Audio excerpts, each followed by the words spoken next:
가정 리뷰.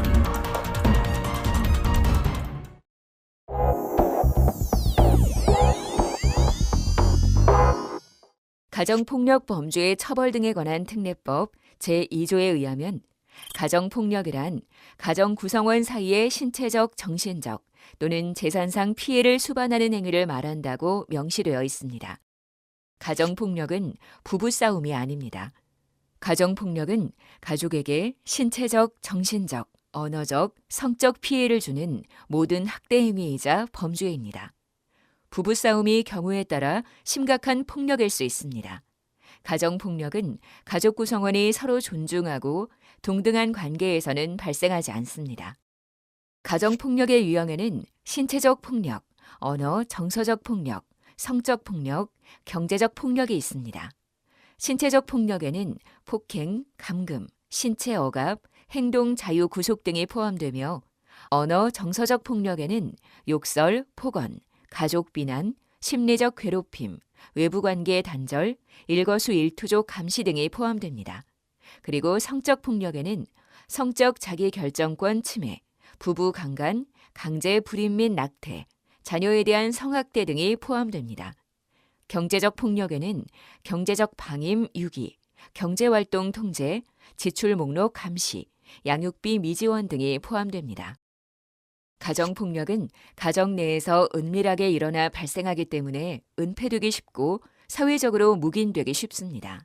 그리고 한 번으로 절대 그치지 않고 지속적, 반복적으로 발생합니다. 또한 세대 간 전이되는 대물림의 특성을 가지고 있습니다. 가정폭력은 아내를 향한 폭력을 시작으로 점차 대상으로까지 확대되는 경향을 지니며 폭력 가정에서 자란 아이들은 가정 내에서의 폭력이 관계를 맺는데 정상적인 행동이라고 믿을 수 있습니다. 가정폭력은 이해가 안 되는 패턴이 반복되는 특성이 있습니다. 다음과 같이 긴장 형성기, 폭력 유발기, 화해 시기, 정체기 패턴으로 반복적으로 나타납니다. 가정폭력의 원인은 무엇일까요? 개인적 요인으로는 정신적 문제, 성격 이상, 음주, 스트레스 등이 있으며 가정 내 요인으로는 부부 소통 문제, 가부장적 태도, 경제적 요인 등이 있습니다. 사회적 요인으로는 사회적 인식, 묵인 태도, 사회적인 폭력 문화, 공권력의 미온적 태도 등이 있습니다. 가정폭력은 부부 폭력, 학교 폭력, 부모 폭력, 아동 학대, 노인 학대, 성폭력, 성매매 등 또 다른 폭력의 씨앗이 됩니다. 가정폭력은 가정의 일이 아니라 국가가 개입하고 사회가 관심을 가져야 할 범죄입니다. 수감자 죄종별 가정폭력 피해 경험을 살펴보더라도 성범죄, 살인, 절도, 강도 등으로 높게 나타났고 폭행, 상해, 사기, 횡령 등의 경험이 있는 것으로 조사된 것을 보면 국가 개입이 절대적으로 필요함을 알 수 있습니다. 특히 연쇄살인범 중 한 명은 아버지의 음주, 폭력과 어머니의 정서적 학대에 시달렸으며 강간살해범도 아버지의 폭력이 있는 것으로 나타났습니다. 또 다른 연쇄살인범도 아버지의 음주와 폭력에 시달린 것으로 나타났습니다. 가정폭력 피해자는 독립심 결여로 가해자에게 경제적, 사회적으로 의존하고 사회적으로 독립하는 데 두려움을 갖고 있으며 자기 자신을 비하하거나 자원 결핍되어 있는 경우가 있습니다. 그리고 자존감 저하 및 희생자화로 가해자에 대한 적개심을 표현하지 못하거나 과도한 흥분, 감정 절제에 미숙하여 폭력 사실을 숨기거나 가해자를 두둔하기도 합니다.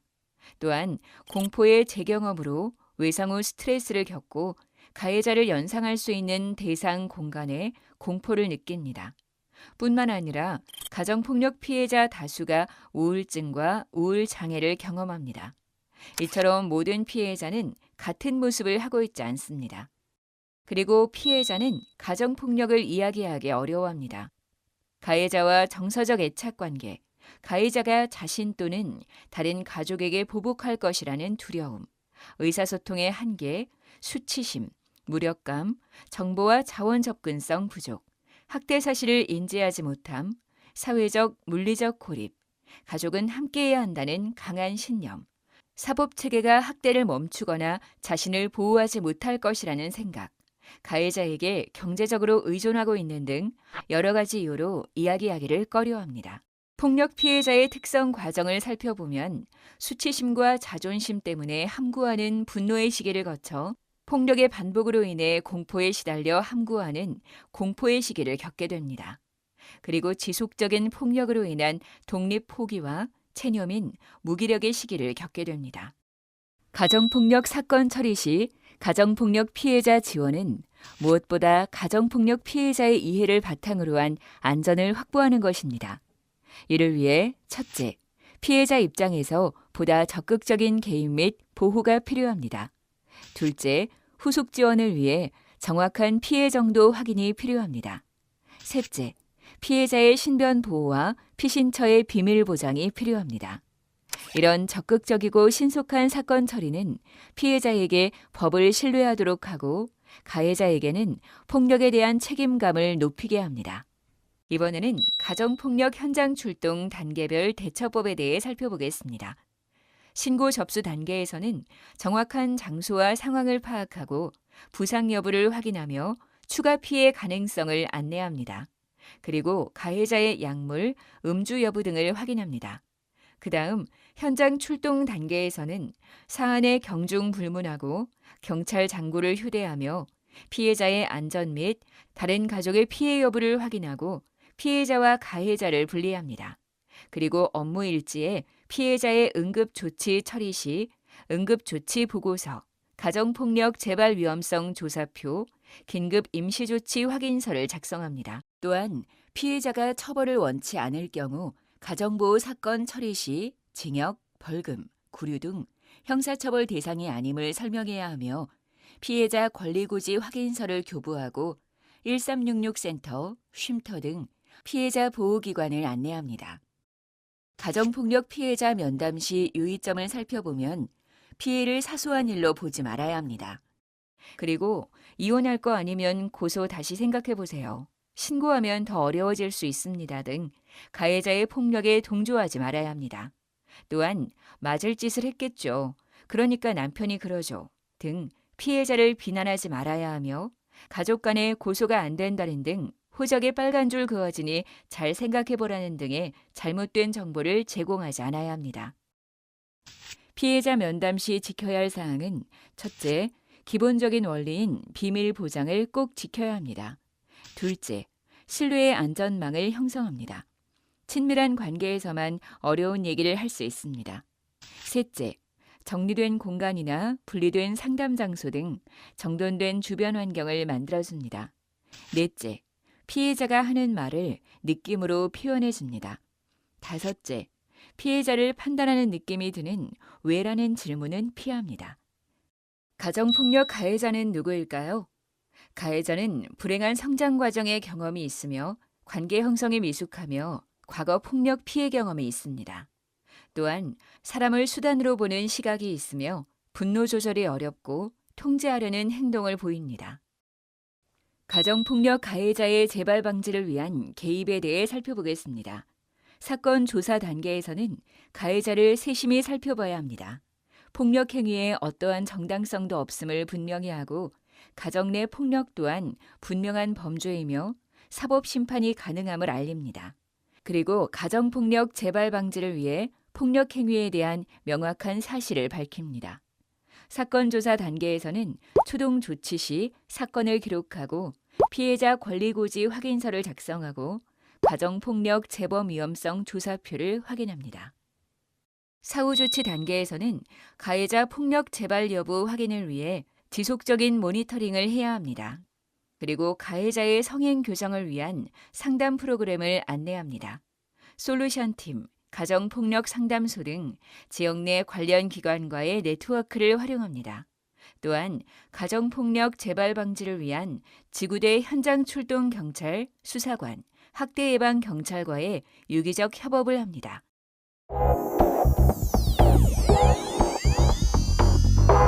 현장 출동해서 보니 피해자의 피해 정도가 남편으로부터 따귀 한 대 맞고 서로 신랑이 하느라 팔에 긁힌 자국 정도인데 남편으로부터 폭력을 당했다고 울고 불고 난리입니다. 이런 경미한 폭력도 가정폭력이라고 할 수 있나요? 이 정도는 부부싸움이지 만약 이게 가정폭력이면 어느 가정이나 다 폭력 가정이 될 수밖에 없다는 잘못된 인식으로 폭력으로 고소할 사항은 아니니 부부가 알아서 서로 잘 화해하도록 권유하고 현장을 떠나게 됩니다. 부부가 싸울 수는 있지만 갈등을 폭력으로 해결하면 안 된다는 인식의 변화를 가져오는 기회를 놓쳐버리고 위기 시 경찰에 대한 신뢰를 갖지 못합니다. 따라서 바람직한 대처 방법은 경찰과는 비록 지금은 가벼운 상처이기는 하나 부부싸움을 대화가 아닌 폭력의 방법으로 하다 보면 폭력의 강도가 커질 것이다. 초기에 적절한 대처가 중요하다는 인식을 가져야 합니다. 일단 피해자의 상태를 확인하고 경미한 폭력이라고 해도 다시 반복될 수 있으므로 응급조치를 실시하고 법적 처리 절차 및 가정폭력 관련 상담소, 1366센터 등 필요한 정보를 안내합니다. 아무리 사소하고 경미한 폭력일지라도 갈등의 해결 방식이 아니라는 인식을 갖게 해야 합니다. 현장 출동을 했는데 피해자의 얼굴 상처와 찢어진 옷까지, 깨어진 집기들, 분명 폭력의 상황은 있었으나 피해자가 더 이상의 개입은 필요 없다며 경찰에게 돌아가라고 하는데 그냥 돌아오자니 마음에 안 놓이고 도와주려니 거부하고 이럴 때 어떻게 해야 하나요? 피해자가 도움을 원치 않으니 더는 개입할 근거가 없겠다. 아마도 부부만의 말 못할 사정이 있는 것 같으니 두 사람이 알아서 해결할 거라 생각한다는 잘못된 인식으로 자녀를 생각해서 잘 해결하라고 조언하게 되고 적극적인 조치보다는 간단한 정보를 안내하게 됩니다. 비록 피해자 의사를 존중하여 적극적 개입을 하지 못했지만 가해자는 이 상황을 빌미로 폭력을 반복하고 경찰의 공권력에 대해 무시하게 되어 폭력의 악순환이 예상됩니다. 따라서 바람직한 대처 방법은 피해자가 원치 않아도 신고를 받고 출동해서 폭력 피해 현장을 확인했다면 가정폭력은 범죄 행위임을 정확하게 고지하는 것입니다. 가해자와 분리하여 피해자의 요구와 피해 정도를 정확하게 기록하고 응급조치를 실시하며 피해자의 처벌 불원 의사에도 폭력 재발 우려 시에는 법적 처리 절차를 안내하고 긴급 임시조치 또는 임시조치를 신청합니다. 여기서 잠깐 가정폭력 특례법에 의거하여 친고죄, 반의사 불벌죄에 해당하는 범죄 행위일 경우에도 가정보호 사건 처리 및 임시조치가 가능합니다. 피해자가 용기를 내서 알리지 않으면 폭력이 반복되고 장기화되어 결국 가정이 파괴됨을 알고 폭력에 대응하여 외부적 지원 체계가 자신과 가족을 도울 수 있는 길임을 알게 됩니다. 제가 몸이 아파서 일을 못하고 있어요. 미안한 일이지만 아내가 식당에서 돈 벌어요. 그런데 매일같이 일을 마치고 늦은 시간까지 술을 먹고 들어와요. 그리고 나더러 경제적으로 무능력하다며 큰 소리쳐서 열받게 해요. 나도 잘한 게 없어서 참을 만큼 참았어요. 참는 것도 한두 번이지 어떻게 늘 가만히 있겠어요. 그래서 이번에는 나도 큰 소리 좀 냈어요. 때린 것도 아니고 물건을 부순 것도 아닌데 가정폭력이라니요.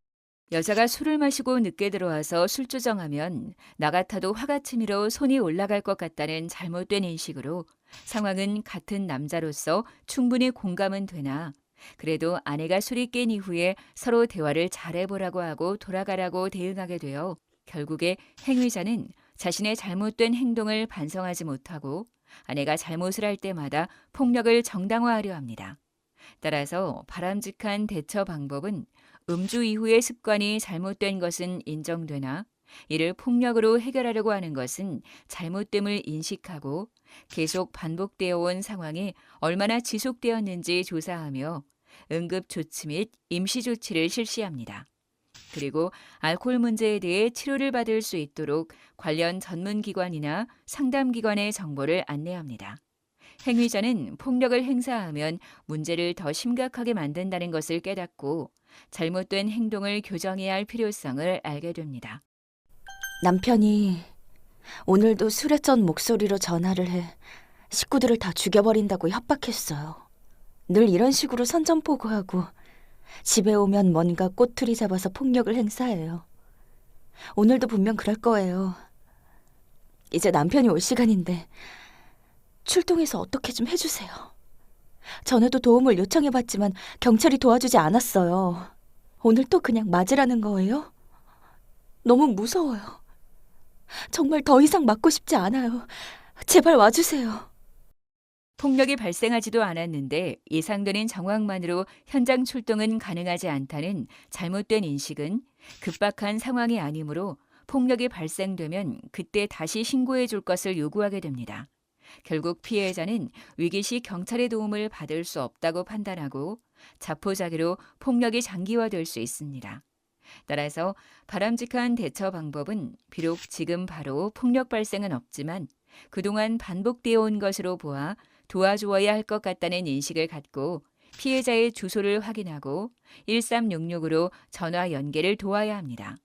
그리고 1366에서는 위기 시 대처 요령과 함께 남편이 귀가하면 가까운 지구대에 연락해서 현장 출동할 수 있도록 돕습니다. 이로써 피해자는 폭력의 반복으로 인해 예상되는 폭력 상황에 대한 불안과 초조함에서 벗어나 외부적 지원을 받을 수 있는 길을 찾았습니다.